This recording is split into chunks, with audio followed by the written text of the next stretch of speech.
Well,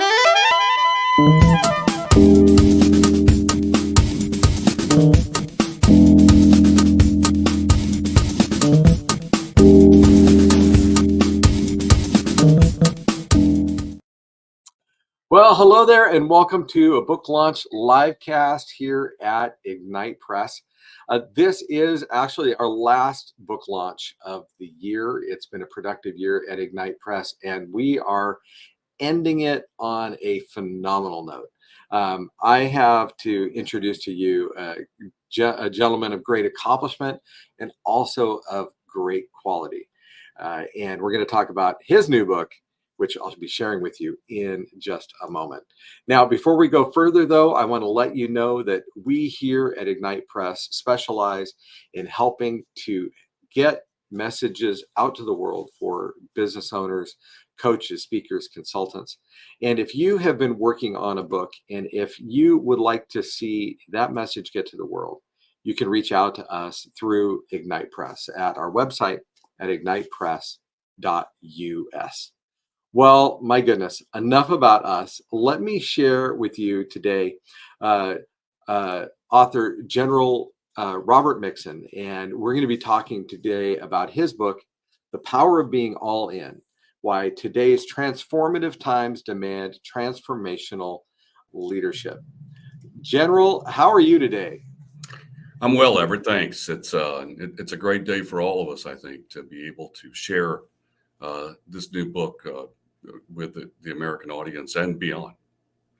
Well, yeah, absolutely. In fact, as of today, it is available worldwide. It is in in Amazon.com, .au, .uk, .in, .jp. It's in all of the Amazon locations throughout the world.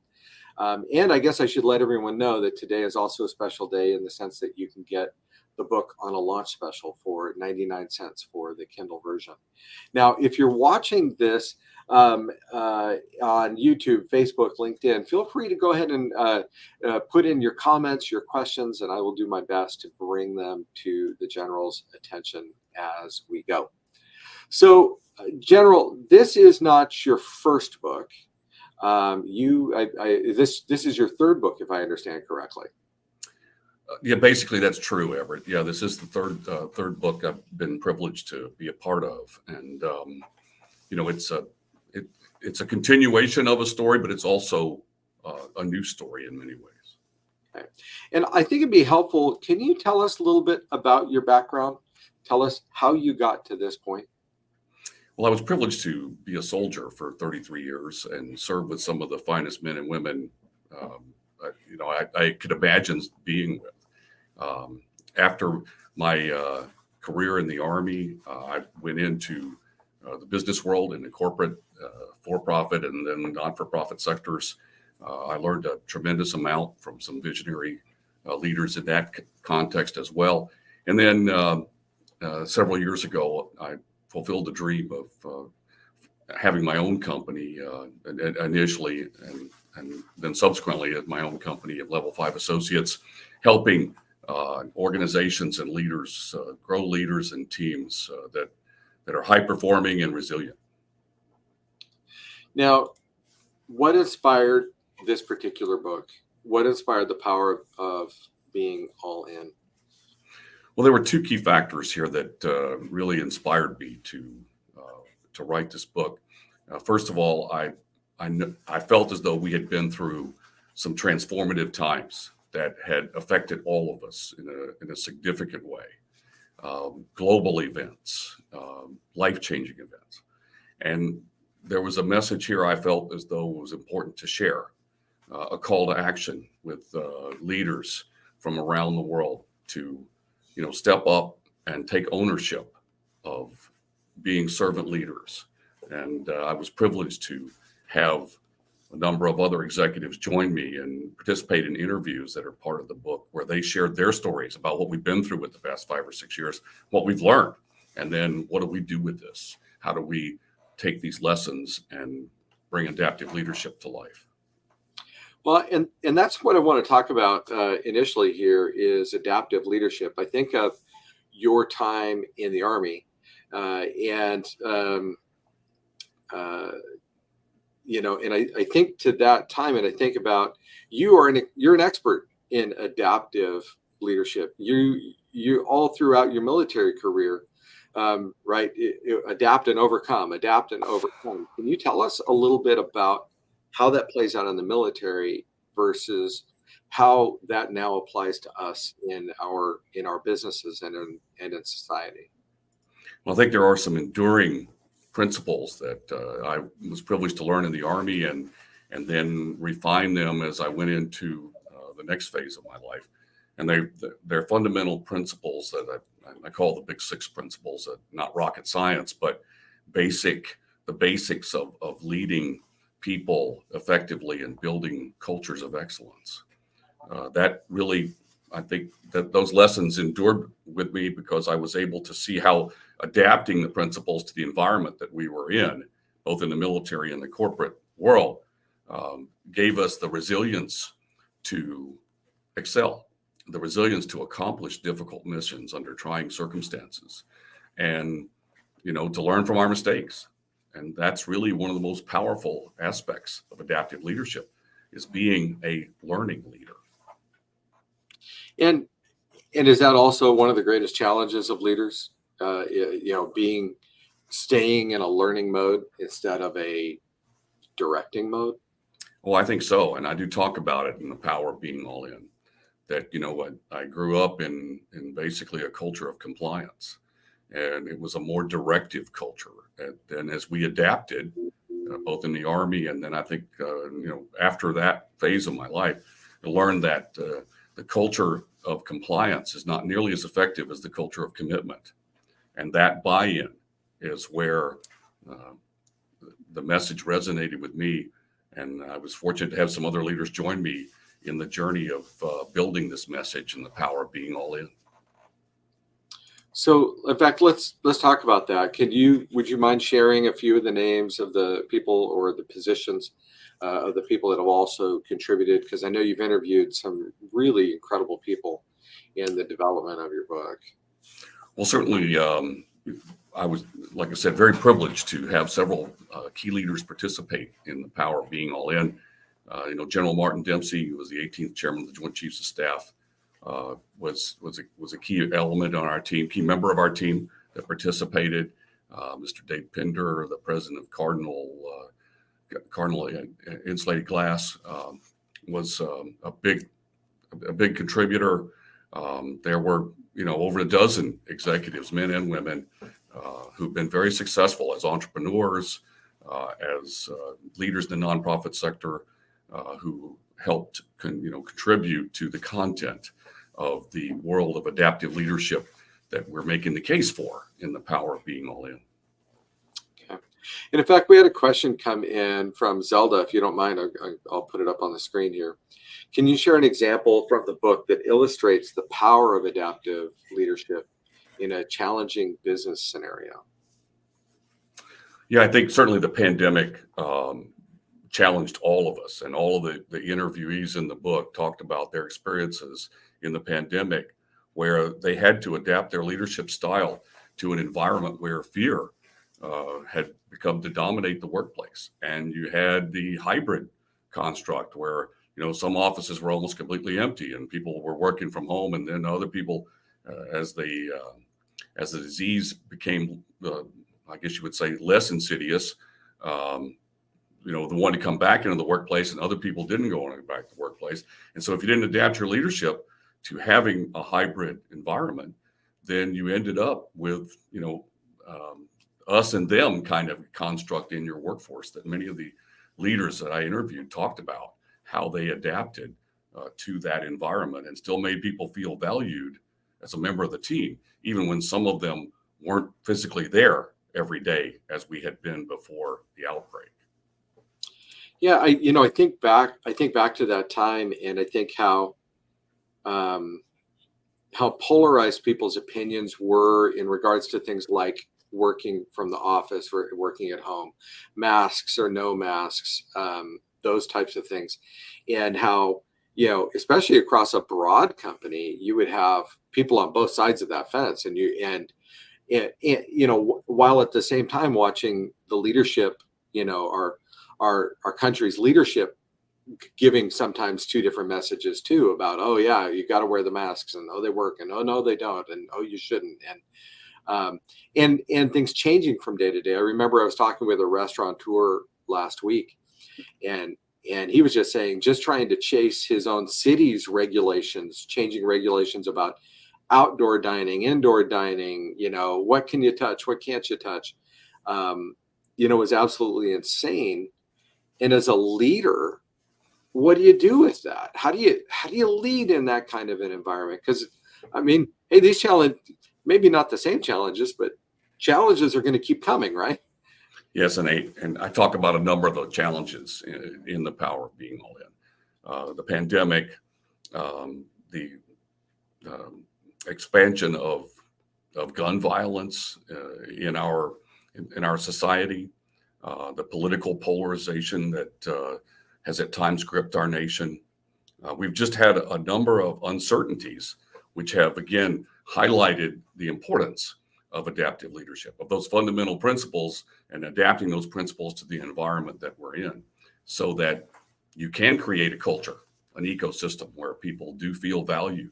Whatever the circumstances, they feel valued, and they feel as though the leadership, that we're going to be the calm in the chaos. We're not going to be subject to panic. We're not going to be subject to, extreme actions or checking out of the net. We're going to be engaged in the well-being of the members of our team every day. You bring up something that makes me ask, what principles do you believe that we as leaders need to be looking to or using to guide us so that we can be that guiding force for our workforce in crazy times? Well, the big 6 principles I alluded to earlier are fairly straightforward. The first one is, set the azimuth, set the true north of your organization, and then reiterate it on a regular basis with the team. The second is listen with the intent to understand, not the intent to reply. Third is trust and empower. Trust, empowerment is the manifestation of trust. Fourth is, do the right thing when no one's looking. Easy to say, but hard to do. Fifth is, when in charge, take charge, and not be loud and bombastic. Be the calm in the chaos, as I mentioned earlier. And the sixth principle is balance. Balance in terms of energy and not time. We tend to think that how many hours you spend at work and at home is where balance lives. Balance really resides in the energy inside us and how we nurture that energy. Can we go further down that one? Because I don't hear people talking about that. I hear them just talking about proper work-life, work and home life balance. And you're right, it is always measured in terms of hours or something like that. Tell me more what you mean about balancing the energy. Well, I make the case in the book, and so do other members of our team, that balance is really a matter of energy, and it's not about time. You can't manage time. First of all, time is finite, so you can't manage it. But the energy that we have inside us, the physical, the spiritual, the emotional, and the mental, those battery levels are what enable us to, as we say in the Army now, again, great, we're being all we can be. And we want to be all we can be as leaders, and we want to nurture being all we can be in balance in our members of our teams and those we influence. And that's where balance lives. Okay. All right. You talk in your book, you talk about the new workforce, among other things. But you talk about the new workforce, and of course, I'm sure with an eye towards us as leaders and how we manage that new workforce, recruit, retain, understand. How would you describe the new workforce? Because boy, it sure seems like things are different than they were 4 years ago. I think the new workforce has, in many ways, a different set of expectations. I think the new workforce has some characteristics we need to be cognizant of as adaptive leaders. Some of the characteristics they have is, and these are broad generalizations, but I do think they apply in most cases here. We have people who have a higher expectation of us as leaders to understand their whole lives. And I think we used to have a distinct separation between your work life and your other life. And yet I think they're now connected far more closely than they were before. And we have to understand that. We have to understand it, and we have to adapt our leadership to that understanding. So, the workforce has changed in their expectations, and I think they're asking more of us now as leaders than perhaps they did before. More commitment. I go back to the culture of commitment. I think our leadership for today and tomorrow, we're going to have men and women who are deeply committed to the well-being of members of their team at every level and across the spectrum. I think it's a valuable point for all of us, and of course, it doesn't apply just to business owners, right? It applies to frontline managers and middle management, and I suppose coworkers too, yeah, right? Absolutely. We've got to be very cognizant, I think, as adaptive leaders, of the power of influence and our peer relationships, as well as our managing up and down, if you will, or leading up and down. We've got to have a very holistic, I think, approach to who we are and what we represent. And I talk about that in the power of being all in. And how do you capture who am I and what do I represent? And I'll discuss that in some length in the book, about how some tools you can put in your toolbox to capture who am I and what do I represent, and help other people capture their representations, and people collectively understand each other more clearly. That clarity of purpose gives meaning to a lot of people's lives. And that's part of our responsibility as leaders now, is to help nurture that clarity. Oh, excellent. You also talked in the book, as you were talking about the new workforce, you also talk about new communication, that the new workforce requires a different kind of communication. Can you go into that a little bit? Yeah, I think that we have a misunderstanding in many circles of operation today, that sharing information equals communication. And that's not true. We have to understand that sharing communication is only part of the communication paradigm. Communication is two-way.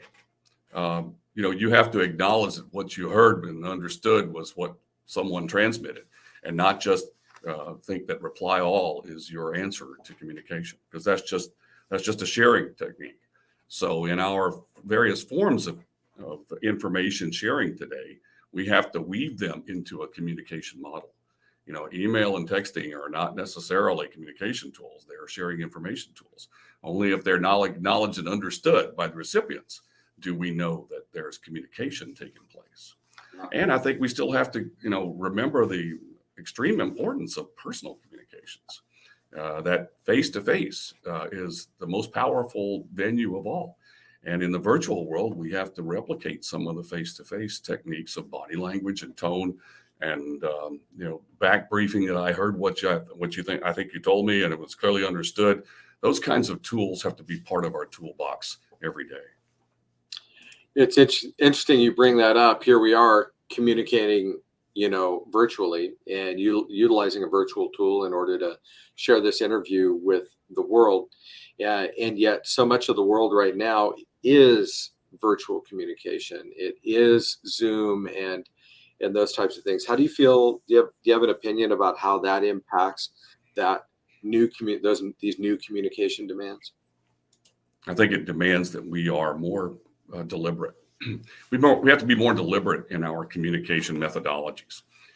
We have to set the conditions for virtual conversations with advanced materials, with back briefs of confirming what you heard and understood, of using visual as well as audio, because the body language and tone are key components of communication, and not just depend on the language per se, because the language is only a very small percentage of the communication paradigm.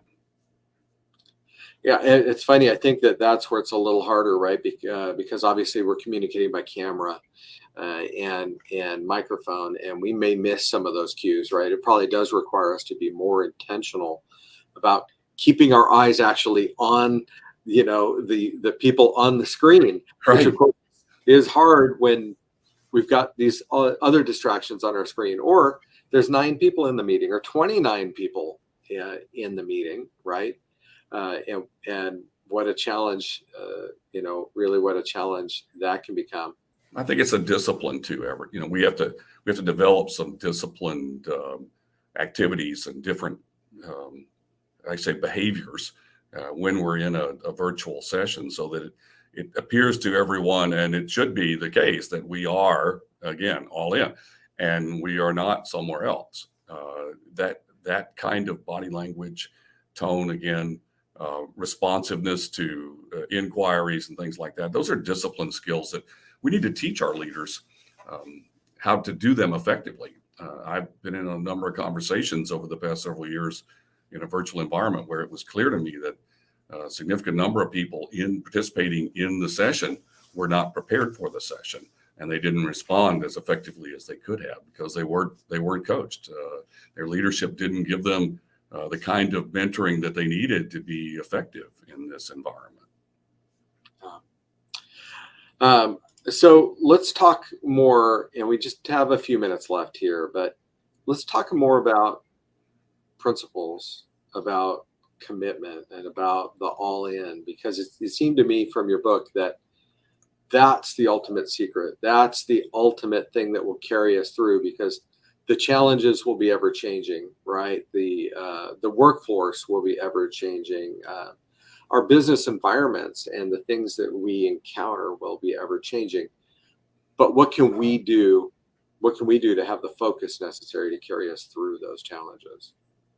Well, I think the answer, Everett, is to adapt our leadership to the changing environment, but stay true to the big six principles and the application of those principles in a meaningful way.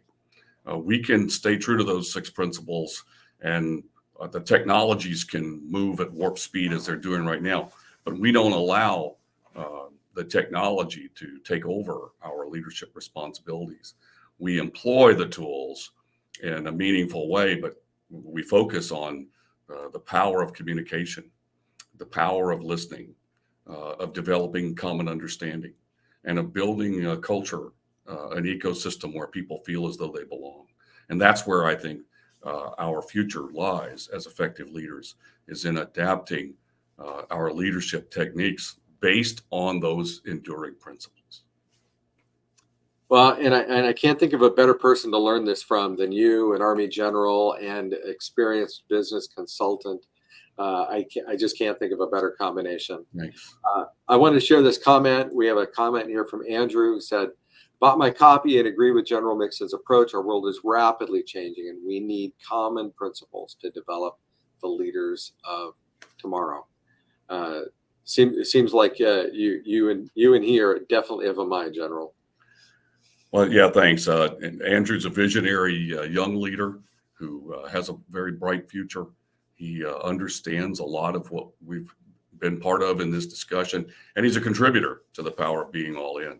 So, there's a lot of people out there who do get it and want to get it and learn it and grow it, and that's who we're reaching out to in this call to action. Is today's the first day of the rest of your life.